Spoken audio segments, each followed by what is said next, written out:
ಎದೆ ಉರಿ ಅಂತ ಇದ್ದಂಥ 4 ವರ್ಷದ ಮಗು ಅಕಾಲಿಕವಾಗಿ ಸಾವನ್ನಪ್ಪಿದೆ. ಚಿತ್ರದುರ್ಗ ಜಿಲ್ಲೆಯ ಹಿರಿಯೂರು ನಗರದಲ್ಲಿ ನಡೆದಿರುವಂತಹ ಘಟನೆ. ಎದೆ ಉರಿ ಅಂತ ಈ ಮಗು ಹೇಳ್ತಾ ಇತ್ತು.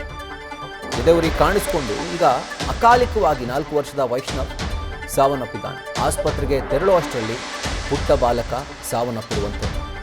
ಈತ ಹಿರಿಯೂರು ಬಿಜೆಪಿ ಮಂಡಲಾಧ್ಯಕ್ಷ ಕೆ ಅಭಿನಂದನ್ ಅವರ ಪುತ್ರ. ಆಸ್ಪತ್ರೆಗೆ ಸಾಗಿಸುವ ಮಾರ್ಗ ಮಧ್ಯೆಯೇ ಅಭಿನಂದನ್ ಅವರ ಪುತ್ರ ವೈಷ್ಣವ್ ಸಾವನ್ನಪ್ಪಿದ್ದಾನೆ. ಒಂದು ರೀತಿಯಾಗಿ ಡಾಕ್ಟರ್ಗಳಿಗೆ ಒಂದು ದೊಡ್ಡ ಪ್ರಶ್ನೆ ಇದೆ. ಕೇವಲ ಎದೆ ಉರಿಗೆ ಯಾವ ರೀತಿಯಾಗಿ ಸಾವಾಗ್ಲಿಕ್ಕೆ ಸಾಧ್ಯ? ಗ್ರಾಮಸ್ಥರನ್ನು ಕೂಡ ಕಾಡ್ತಾ ಇರುವಂತಹ ಪ್ರಶ್ನೆ ಇದೆ. ಬೆಳಗ್ಗೆಯಿಂದಲೂ ಕೂಡ ಆರೋಗ್ಯವಾಗಿದ್ದು ನಂತರ ಎದೆ ಉರಿ ಅಂತ ಹೇಳ್ತಾ ಇದ್ದಂಥ ಸಂದರ್ಭದಲ್ಲಿ ಸರಿ ಆಯಿತು, ಏನೋ ತುಂಬ ವಿಪರೀತ ಎದೆ ಉರಿ ಅಂತ ಹೇಳ್ತಿದ್ದಾನಲ್ಲ ಅಂತ ಹೇಳಿ ಆಸ್ಪತ್ರೆಗೆ ಶಿಫ್ಟ್ ಮಾಡುವಂಥ ಸಂದರ್ಭದಲ್ಲೇ ಮಾರ್ಗ ಮಧ್ಯೆಯೇ 4 ವರ್ಷದ ವೈಷ್ಣವ್ ಸಾವನ್ನಪ್ಪಿದ್ದಾನೆ.